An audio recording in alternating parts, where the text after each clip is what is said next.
Well, happy St. Patrick's Day. Thank you for being here. We're here to talk about the special election that's scheduled for April 14th for a vacancy on the Woodbury County Board of Supervisors. And actually what we're urging people to do is vote at home. I'm going to read this statement. That this is what is going out to every active registered voter in the county this week.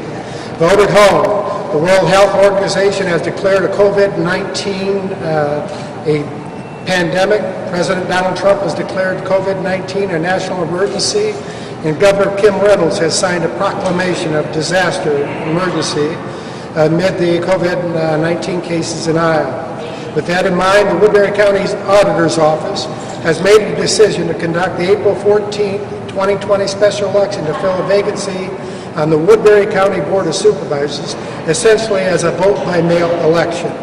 We are encouraging all Woodbury County voters to request an absentee ballot and to cast their ballot in the comfort and security of their own homes. We ask that you protect yourself and our precinct election officials by simply completing the postage-paid absentee ballot request form and returning it as soon as possible.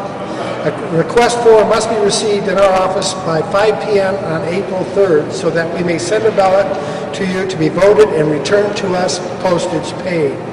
To be counted, the ballot must be postmarked by April 13th or hand-delivered to our office by 9 p.m. on Election Day. There will only be 2 vote centers open in Woodbury County on April 14th from 7 a.m. to 9 p.m., the day of the election.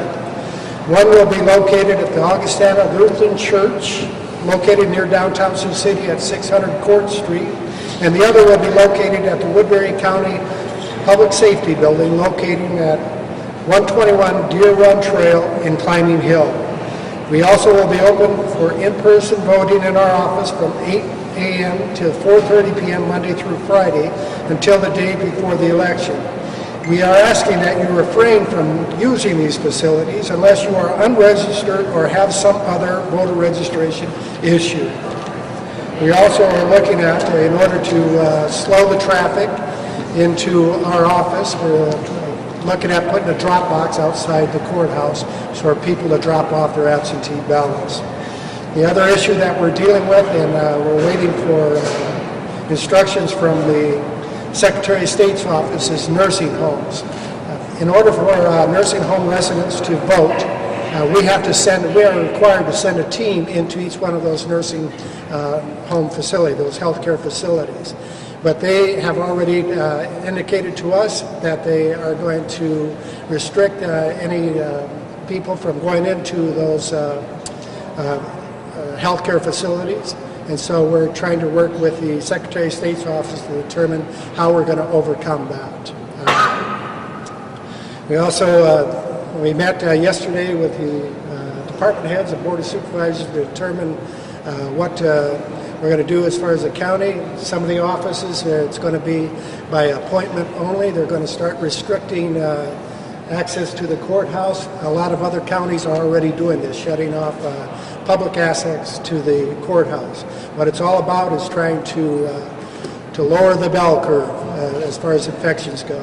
One of the things that we heard about yesterday at the meeting was that our hospitals in Woodbury County are already at capacity levels, and it really doesn't, and even though there's no confirmed cases of the coronavirus here in Woodbury County.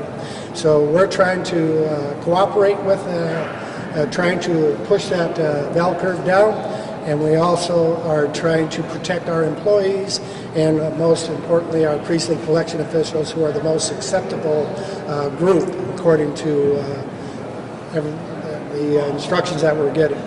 I woke up Friday morning and I was discovered that I was considered elderly now, being over 60 years old, so I'm in one of those protected groups. But it's very important that we're just asking the voters of Woodbury County to cooperate with us, and when they get that request, is that they simply mail it in.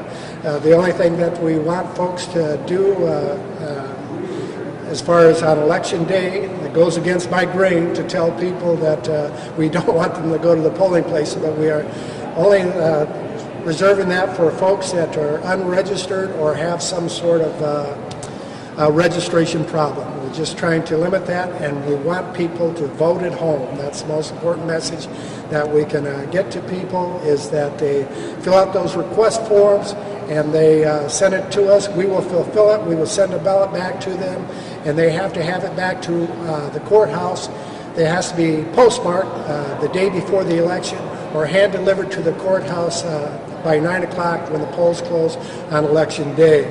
That's why we're looking at trying to put a drop box out here so that folks can do that on election day. They can also drop off their ballots. It's a very simple ballot. It's just one contest. We anticipate just having one Democrat and one Republican on that ballot. So we'd appreciate the cooperation. I know that goes against the grain of a lot of folks that like to go to the polling place on election day, but this was in consultation with the Secretary of State's office.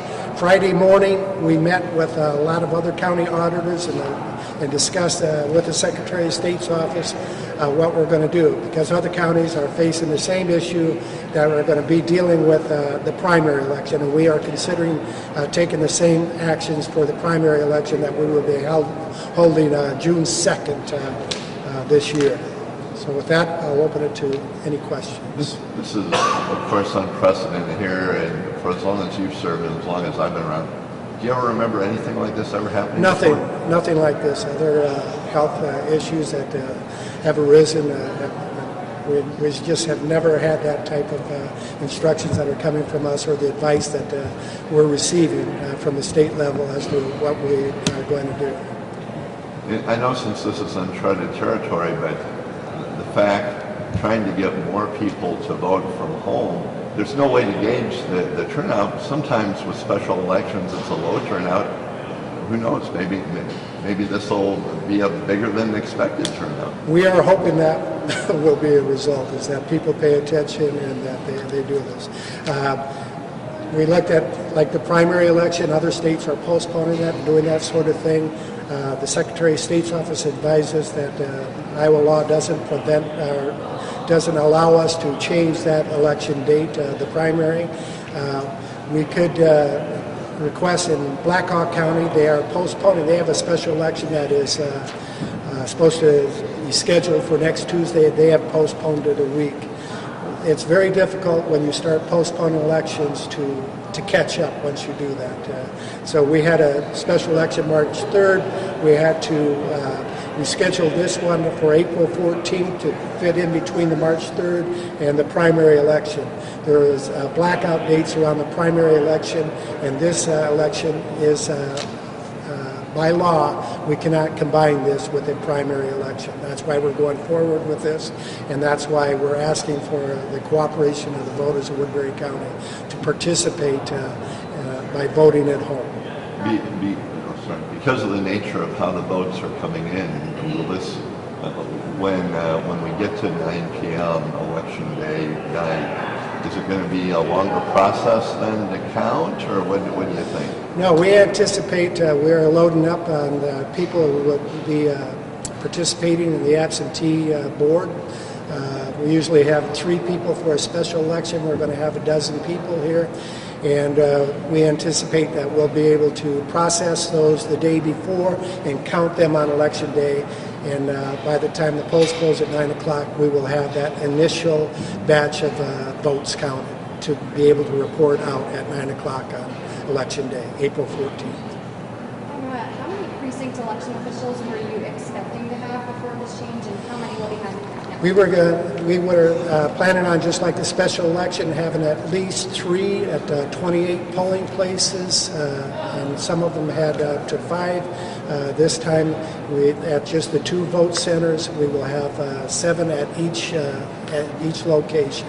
Once again, we are urging people we're urging people to vote by mail, to vote at home, and that the only reason they need to go to the polling place is if they are unregistered or had some sort of issue with their absentee ballot, that they can go to those places and vote on election day.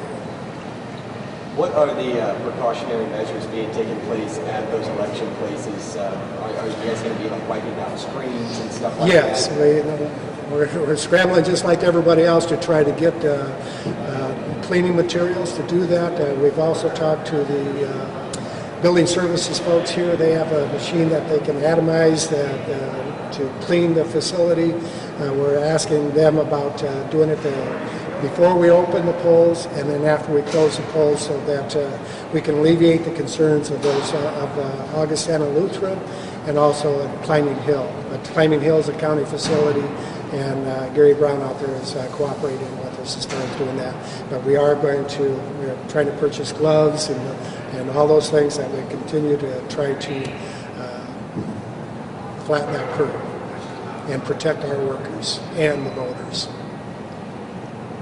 One more time, how can people request these absentee ballots? The request form there's a personalized absentee request form going to every registered voter in Woodbury County. And they will receive that. All they have to do is complete it, sign it, and mail it to us, and we will mail them a ballot. But we actually have done a lot of this in the past, so we feel like we're well geared, we're suited up to make this happen. And that, Pat, just to throw a little math your way. So, if you have the number of precinct election officials that you just told me at these 2 polling sites, then there would be at least 14 precinct officials now versus if we did the special election as we would have done it before the virus broke, we would have had somewhere in the 80s, right? That's correct. Thank you for doing the math. And plus the 12 officials that we will have downstairs. We will be taking the same precautions downstairs as we count those ballots, that we get gloves and those type of things that for folks to do that. One of the things that concerned, I don't know, haven't had time to check this out, but they're asking people, I know in other states, they're asking people not to lick their envelopes when they get their ballots. They're asking them to use some sort of way to moisten that envelope without licking it. So, because for the folks in our office, I don't know if that. From what we heard, anything on surfaces, it only survives up to 6 to 12 hours. So if they're going to mail it, I don't think we're going to have any concerns there. And just to press you a little bit on this, what would 7 precinct officials in one place be doing versus if you had 3? Well, the reason we're doing that is because we are going to have 3 electronic poll books in every place to deal with issues. Usually in a special election in the rural areas, we only have 1 poll book and 3 workers, but we anticipate that if people have issues, they're not registered to vote, or if something happened to their absentee ballot and we've informed them that there's a deficiency with that ballot that we've received, that they can go to that polling place. So those issues will take a little bit longer than most people who just come in to vote usually. That usually it doesn't take them very long to go through that process. But we're anticipating just those folks we want them to, that if they have issues or unregistered or have registration problems, that we can deal with those on election day at those vote centers. So are you trying to hire younger poll workers? Many poll workers are in that vulnerable age. Actually we are. We're trying to get the folks that we know are a little bit younger, because we are trying to adhere to the advice that we've received is to protect those folks that are ages 60 and older.